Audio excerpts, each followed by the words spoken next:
Welcome to be digital. दोस्तों, आज की बात करेंगे उत्तराखंड बाल विकास विभाग की ओर से आंगनबाड़ी सुपरवाइजर भर्ती के बारे में। ऑफिशियल पीडीएफ प्राप्त करने के लिए आप हमारा टेलीग्राम ज्वाइन कर सकते हैं। उत्तराखंड में आंगनबाड़ी सुपरवाइजर की भर्ती का ऑफिशियल नोटिफिकेशन 24 दिसंबर 2025 को ही रिलीज कर दिया गया था।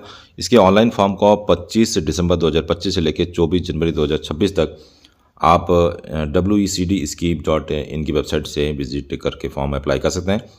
पद का नाम है सुपरवाइजर। समूह की वैकेंसीज लेवल 5 की जॉब्स हैं और कुल मिला के पदों की संख्या यहाँ पे 83 पद है, जिसमें सुपरवाइजर के लिए अनुसूचित जाति में 11 वैकेंसीज, जनजाति में 4, ओबीसी में 10, ईडब्ल्यूएस कैटेगरी में 6 और जनरल के लिए 52 कुल मिला के 83 पदों पर आप आवेदन कर सकते हैं। इसके अलावा 36 आरक्षण का भी लाभ मिलेगा यदि आपके पास इसके संबंध में कोई डॉक्यूमेंट वगैरह है। अनिवार्य योग्यता आंगनबाड़ी कार्यकर्ता की भर्ती के लिए प्रथम दिवस अर्थात आपकी जो ज्वाइनिंग तिथि है वहाँ से आपको काउंट करना होगा। 1 जुलाई 2025 तक अपनी ज्वाइनिंग तिथि को घटाएंगे और तब जाके यदि न्यूनतम आयु 31 वर्ष से ऊपर और 59 वर्ष से नीचे है तो आप फॉर्म को अप्लाई कर सकते हैं।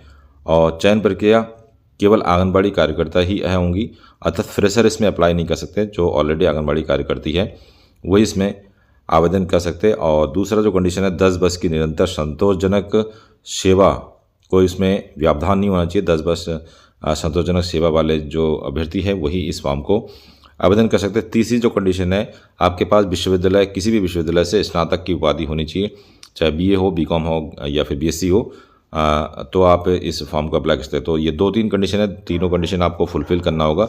और यहाँ पे जो चयन होगा वो मेरिट के आधार पर किया जाएगा। मेरिट का निर्धारण कुछ इस तरीके से किया जाएगा जिसमें हाई स्कूल से लेके पीजी तक यदि आपको प्रथम अंक डिवीज़न है, फर्स्ट डिवीज़न है तो 3 अंक है, सेकंड डिवीज़न अगर होगा तो 2 अंक दिया जाएगा और थर्ड डिवीज़न होगा तो 1 अंक, इस तरीके से। और आंगनबाड़ी कार्यकर्ता के रूप में आंगनबाड़ी यदि आपने राष्ट्रीय पुरस्कार प्राप्त किया तो 6 अंक दिया जाएगा और राज्य पुरस्कार है तो 4 अंक। और 10 वर्ष की सेवा के बाद यदि आपने 12 साल की सेवा की है तो 1 वर्ष का 1 अंक अर्थात 2 अंक बढ़ जाएंगे। तो 10 साल तो न्यूनतम है।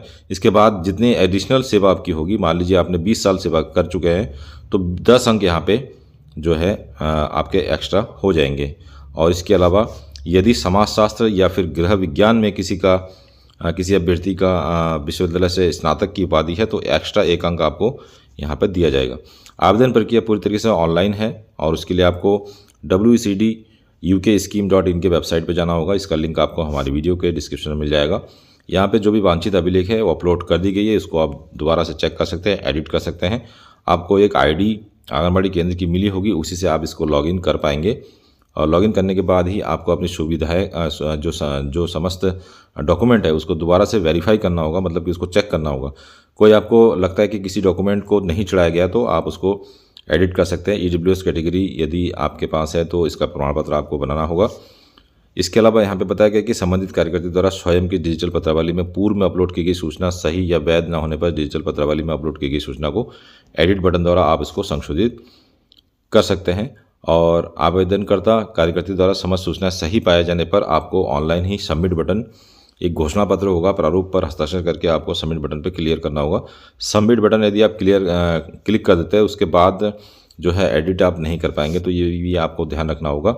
और इसके संबंध में एसओपी भी जारी की गई। एसओपी का पीडीएफ भी आपको हमारे टेलीग्राम पर मिल जाएगा। जो ये रिक्तियाँ हैं घट बढ़ सकती हैं। और इसके अलावा यदि फॉर्म भरते समय कोई दिक्कत आपको आती है टेक्निकली रूप से तो 2 मोबाइल नंबर यहाँ पे जारी किए गए। इस मोबाइल नंबर पे आप कॉल करके और अधिक जानकारी प्राप्त कर सकते हैं। ऑनलाइन अप्लाई करने के लिए आपको महिला सशक्तिकरण एवं बाल विकास विभाग की ऑफिशियल वेबसाइट पर आना होगा। वेबसाइट का लिंक आपको हमारे वीडियो के डिस्क्रिप्शन में मिल जाएगा। यहाँ पे कुछ इस तरीके से ऑप्शन आपको मिलेगा। यहाँ पे आपको सेंटर वाले ऑप्शन पर क्लिक करना होगा और उसके बाद डिस्ट्रिक्ट नेम आपको चूज़ करना होगा। जिस भी डिस्ट्रिक्ट में आप नौकरी कर रहे हैं उस डिस्ट्रिक्ट को आप चूज़ करेंगे। फिर प्रोजेक्ट में आपको चूज़ करना होगा, जो भी आपका ब्लॉक होगा उसको आप चूज़ करेंगे। चूज़ सेक्टर आपको चूज़ करना होगा, जो भी आपको सेक्टर होगा उसको चूज़ करेंगे। फिर आंगनबाड़ी सेंटर भी आपको दिखाई देगा कि कौन सा आंगनबाड़ी सेंटर है। आपको एक कोड मिला होगा, उसी कोड से आप उसको सेलेक्ट करेंगे।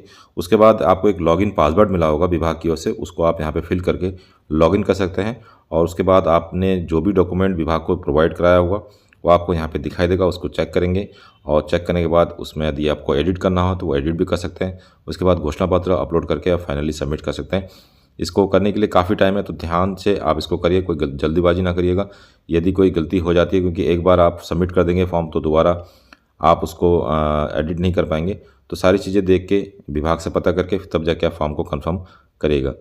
तो मिलते हैं नेक्स्ट वीडियो में। जय हिंद, जय उत्तराखंड।